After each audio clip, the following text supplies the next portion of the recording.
Hey guys, I'm in Greece now, in the city of Thessaloniki. Arrived here a couple of days ago, and I was coming from Macedonia.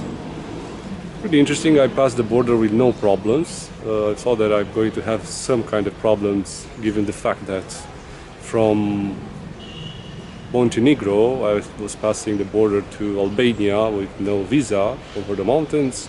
From Albania to Kosovo, no visa again from both authorities. And from Kosovo over the mountains, over the Shar mountains to climb Korab mountain, again with no border control at Stresmir, if you remember. And I passed in Greece over the border to Macedonia, coming with no problem, as I said. Arrived in the Thessaloniki, actually a really large city. It's the first time for me here, and I'm quite impressed of this city because it has great history. And I'm right here at the Rotonda, and Rotonda is a beautiful monument. It's the oldest monument in Thessaloniki and the oldest church in Thessaloniki, actually. Thessaloniki is, as I said, the second largest city in Greece, after Athens, of course, and the capital of both Macedonia and Thrace regions. It has also a nickname as the co-capital because it was the co-reigning city of Eastern Roman Empire alongside Constantinople.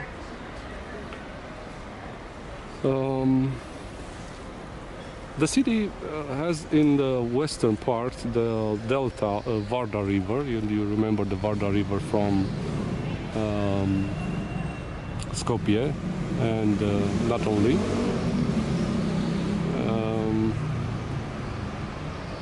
It has in the old city center, because an important part of this old city has the walls, the old fortress walls surrounding the old city.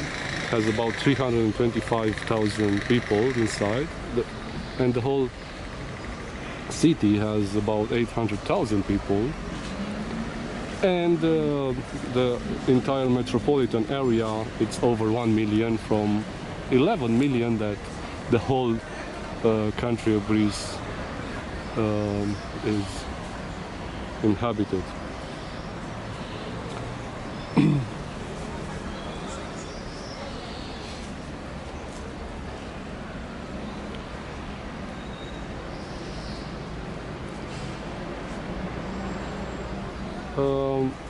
The city was founded in 315 before Christ era by Cassanders of Macedon, and named it after his wife Thessalonica, who was actually the daughter of Philip II and half-sister of Alexander the Great.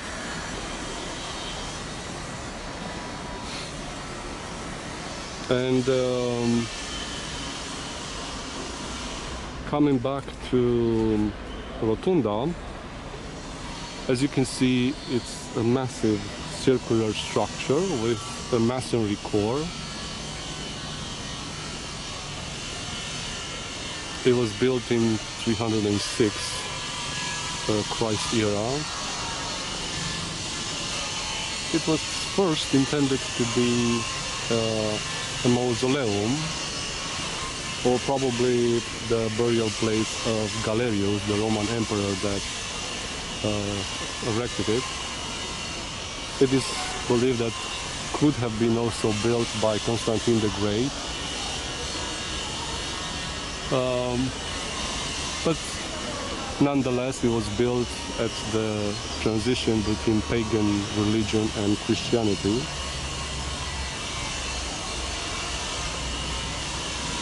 Who knows if it was a temple? As you can see, it has also a minaret.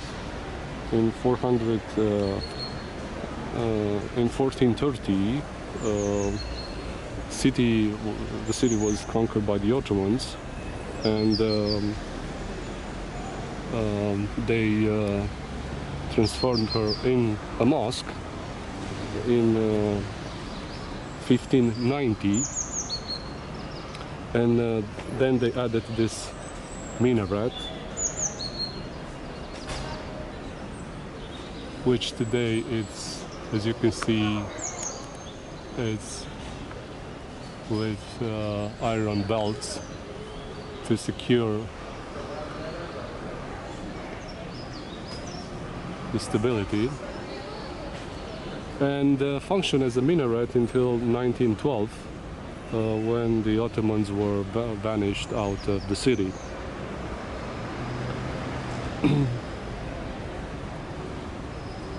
But first it was a Christian church. It was Christian by the year of 326 Christ era.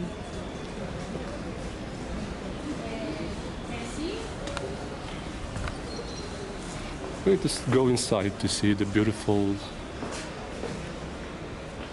mosaics.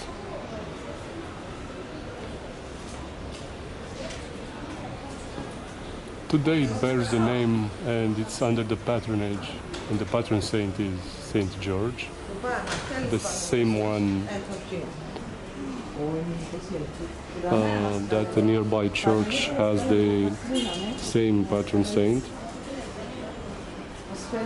When it was transformed in mosque, all the Christian belongings from inside the rotunda have been carried in this nearby church.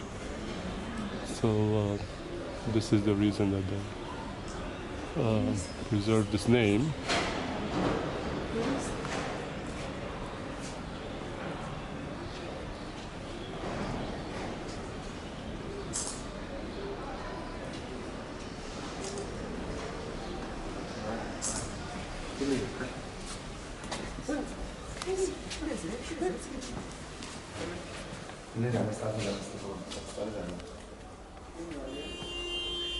Buenas tardes, amor.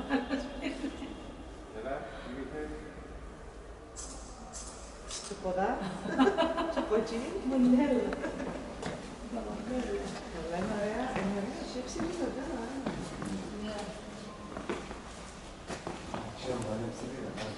When it was built, probably they followed the same plan of the Pantheon from Rome, because at first it had an oculus up there, but now it's obviously closed, from where the fresh air and the light entered inside this large construction.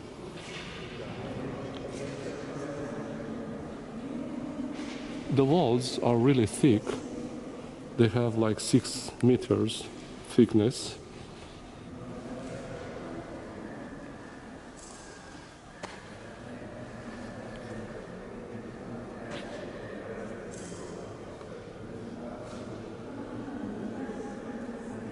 The mosaics are exquisite. What is left of them.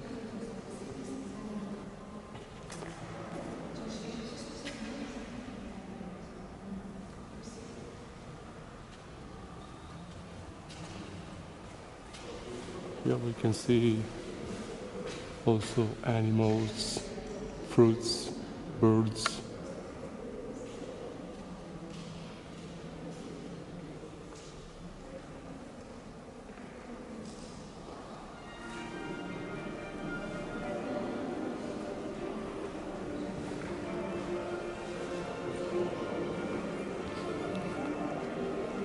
When they transformed it into a Christian church, they added this chapel here on the east side.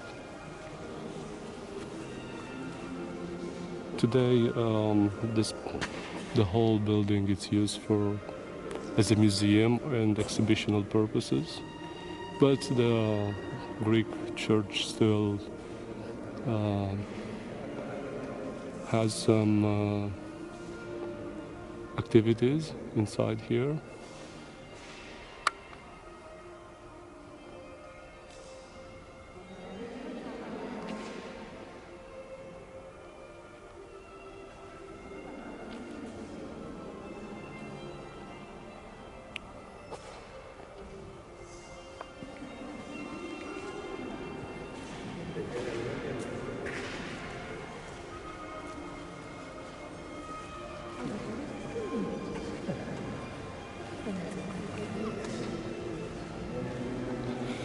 The patron saint of the Thessaloniki is Saint Demetrius. It's native from Thessaloniki, whom Galerius, this Roman emperor, that actually built this whole complex that contains this rotunda and the arch where we are going to head for now, and many others monuments. This Galerius, Roman emperor, put to death this today Saint Demetrius, the Christian priest. Saint Demetrius wasn't a priest in the real definition. He was actually a Roman soldier with a high rank and really respected among his people.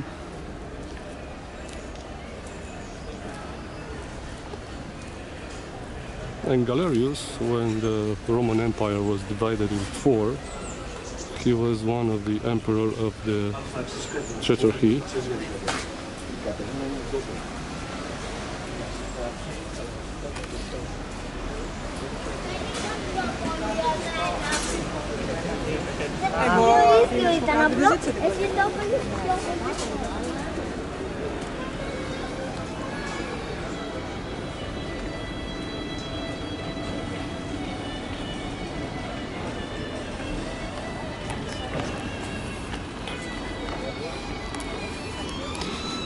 So we will talk a bit about Greece.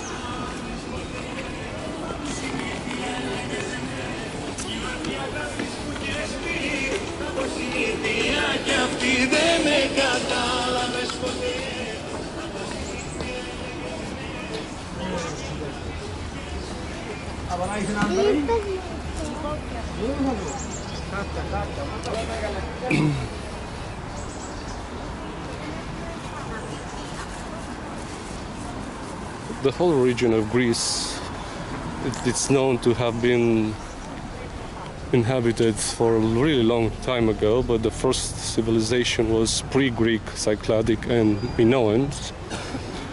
But then the first Mycenaean Greece arrived up to the 12th century before Christ era, and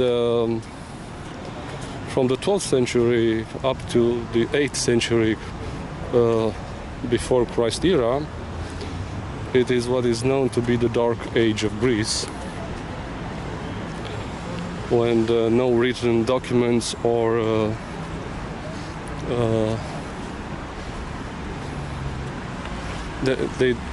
it's not known anything about that period, up to the 8th century, when it is known that in 776 before Christ was the first year of Olympic Games.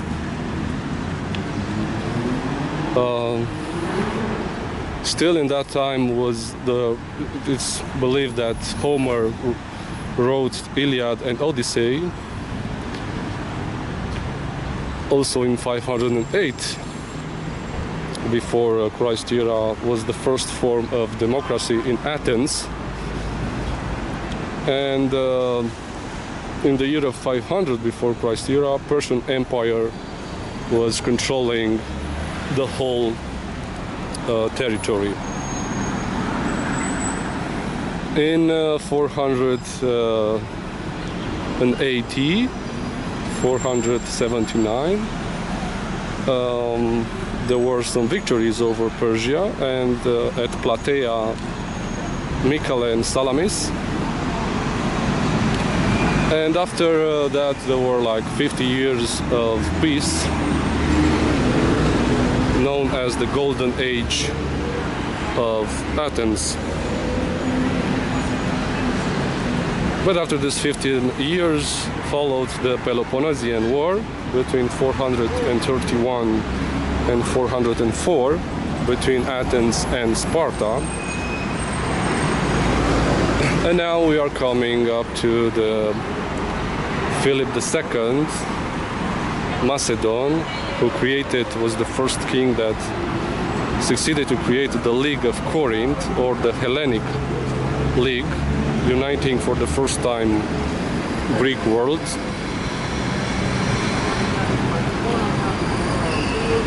But unfortunately he was assassinated in 336 before Christ at the wedding of his daughter Cleopatra. Cleopatra was the daughter with his fourth wife, Olympias, who was also the mother of his successor, Alexander the Great. He was murdered by his bodyguard and at Aigai, where today is his burial place.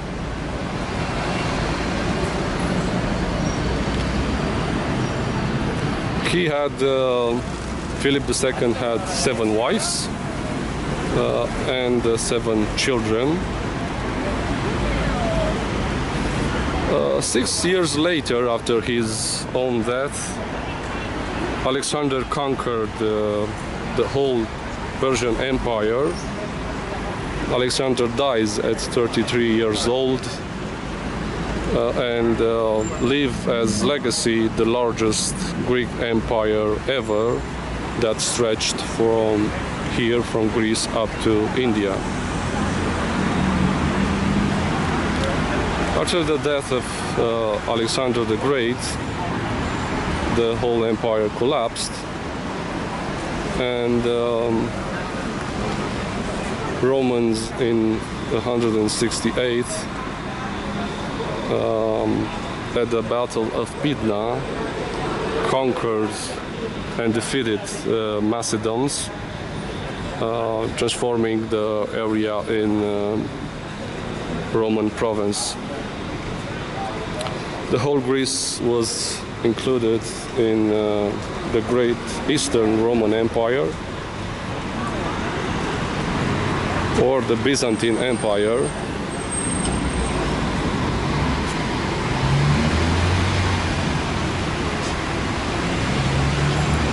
The Eastern Byzantine Empire lasted longer than the Western one, up to 1453, when it fell to the Ottomans.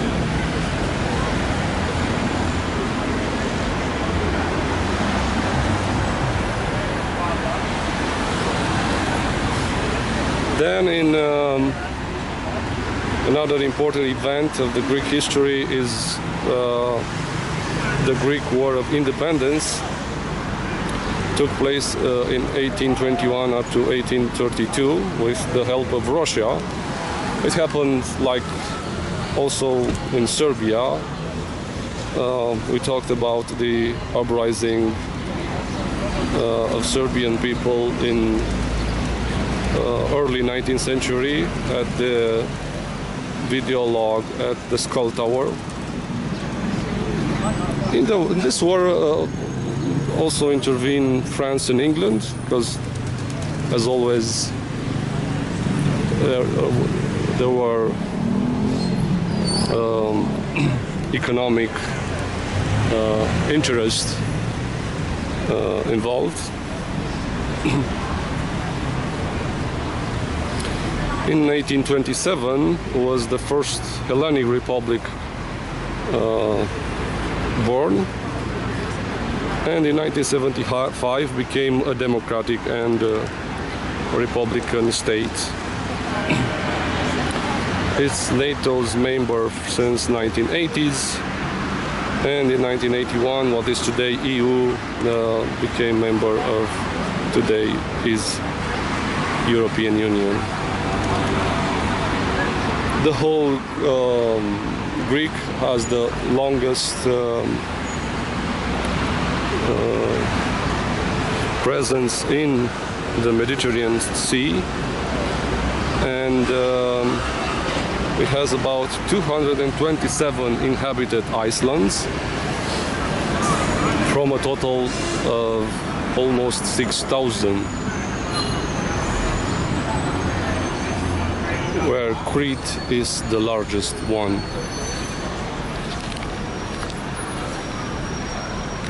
So I said that we are here at the Arch of Galerius, and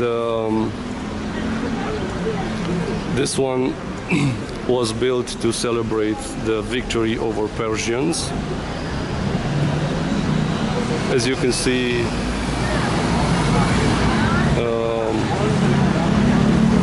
it has 3 pillars. At the beginning it is believed that it had 8 pillars.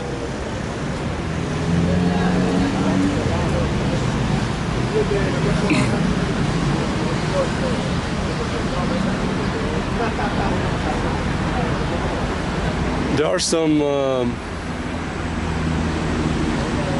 important scenes here. One of this is right here. It shows the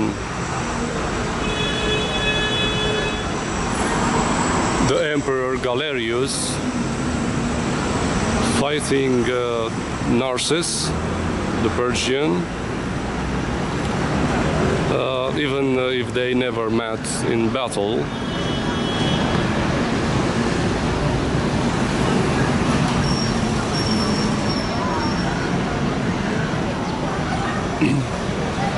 Down here there are all the tetrarchs arrayed at unison,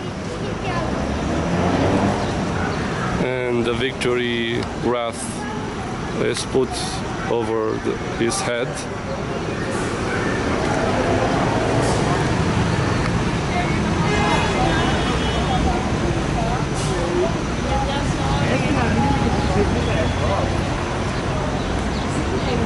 And another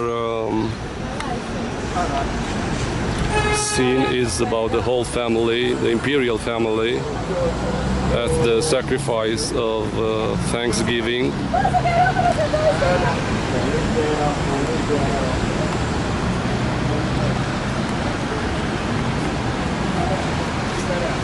In that direction is the Adriatic Sea. There's the whole boulevard. Down there you can find also the Galerius villas and the Octagon, probably one of the, used to be probably one of the most luxurious building in during the Roman Empire. Somewhere on the right side along with the walls, because the eastern wall passes right through here, and somewhere near to the water there is also the White Tower, is also an iconic monument of Thessaloniki. On that direction, about half a kilometer, you'll find the Saint Demetrius Church. It's one of the biggest, or probably the biggest Orthodox church in the whole Greece, and the oldest one. And also a bit on the right, there's Hagia Sophia. It's also an old church of Thessaloniki, and it's a small replica of Hagia Sophia from Istanbul. Up there on Upper City, over the Rotonda, I forgot to tell you that the name of Rotonda was given by the tourists between in 18th, 19th century, and the name remained. it's quite interesting that this minaret is still standing because after 1912 the Greeks destroyed all minarets in Thessaloniki. Today the only one standing is this one, and that's because back then it was already a museum after a couple of years from 1912, and it still stands today. I said that over the rotunda on the upper city there's the walls of the old fortress are more visible, and there's also the castle of Galerius over there, and the Triagon Tower that still stands. So also these monuments can be visited. Today is 12th October, and I will head for Mount Athos tomorrow early in the morning, and probably spend at least 3 days there to see the old monasteries on the Mount Athos, and we'll see afterwards where I'm going to head for. See you next time.